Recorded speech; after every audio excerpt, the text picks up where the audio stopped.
तो मान्यता है कि ऐसे घर बनाने से, मतलब ऐसे एक पत्थर को सजा के रखने से माता रानी उसका दूसरा घर नहीं होता है, उनका घर बनवा देती है।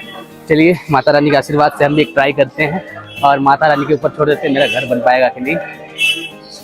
कहते हैं जो यहाँ ऐसे पत्थर सजा कर रखते हैं, माता रानी उनके जीवन में भी एक घर सजा देती है।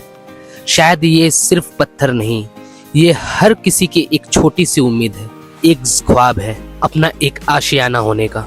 और आज मैं भी वही उम्मीद लेकर एक छोटा सा पत्थर सजा रहा हूँ।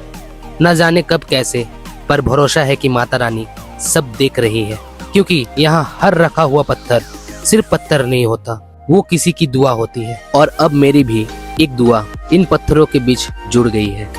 जय माता दी।